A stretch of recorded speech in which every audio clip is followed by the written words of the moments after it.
Hello, and welcome to the Steel Studio Podcast. My name is Rick Mooney, and please subscribe, like, and comment on this. We love all the support we've been getting. Appreciate it. But welcome to another episode of the Steel Studio Podcast. And this week I want to talk about Big Ben. Big Ben, I've been hearing all the kinds of negative talk that we should hang it up, he should hang it up, that his time has passed him by, and that it's all his fault we haven't won a Super Bowl in over 10 years. And that's absurd. Of course, he played a role in the playoff loss last year to the Browns, the horrible Browns defense, but so did the coaches, the O-line, and the defense. We weren't ready in that game. You cannot put that on Ben totally. And he did almost bring us back. He had 500 yards passing, and the damn defense couldn't make a stop to save their soul, and they let us down. So changes were made, and hopefully it will help. And 3 years ago when we lost to Jacksonville, that wasn't his fault. The defense was terrible. We couldn't stop their run game. We couldn't stop a cold. We couldn't stop anybody when it counted. That was a terrible defense back then.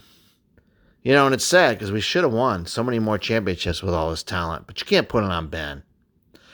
And as far as the other playoff losses, the feud of Tom Brady, it's Tom Brady. Who hasn't lost to Tom Brady? And, Tom Brady's the GOAT. I'm going to admit that. He is the GOAT. And we had some bad luck, some injuries. Remember when Bell and Brown got hurt against Denver? And we had a playoff game and we had no running backs. It was just bad luck, man. But let's face it, without Ben, we would have never even been in the playoffs. Especially with that defense back then. We have not had a losing season since he's been our quarterback. 2004. Yeah, I know, 8-8 a couple times, but we haven't had a losing season. Look what the Browns, for instance, have gone through. They've sucked forever. Why? Main reason is they haven't had a quarterback. Now they have a decent quarterback in Baker. I'm not sold on Baker, but Baker played within the system, and they did well. Now they may start losing again, but, and they'll be looking for a quarterback again. But without Ben, we wouldn't be nothing. And Ben is a Hall of Famer, and he's still top notch. Remember last season when he had elbow surgery and all you heard about was, Ben's not going to make it back. Ben may not come back. He's probably not going to come back. He proved them all wrong, and he came back. And that was without, any off season. He had 3,800 yards passing, 33 touchdowns, and 10 interceptions. Not bad for a guy that wasn't going to come back. Come on, man. It's the NFL. His passer rating was 94.1. That's really good. And that's really good for a quarterback that had no freaking running game and a terrible coordinator. Tom Brady 2 years ago had 4,000 yards passing, 24 TDs, and 8 picks with a 94 rating. Worse than Ben. And no one was saying he should hang it up. Yet this year, Brady was out of this world, had a little bit better rating, and won the Super Bowl. The same thing can happen to Ben. Give this guy a stud running back, and with this receiving core and a whole offseason with Ebron, and look out. How about getting back to screen passes and play action, making the defense play off? Things that didn't happen last year. Then he'll be able to throw deep. Guys will be open. He can throw deep, and I believe he still can. He can throw deep.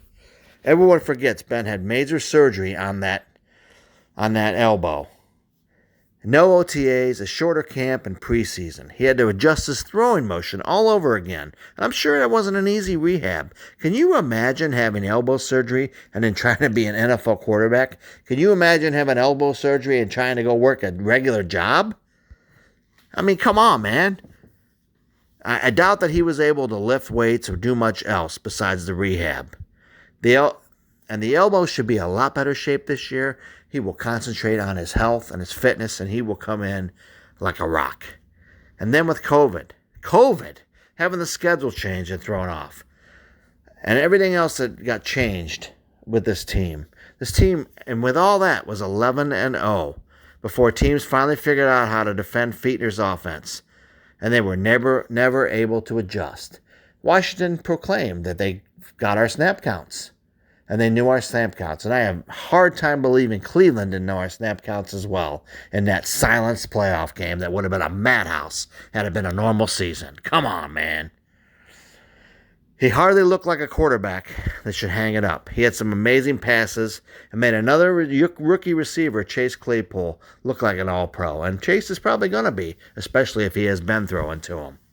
Let's look at some other quarterbacks. Let's look at Peyton Manning his last season.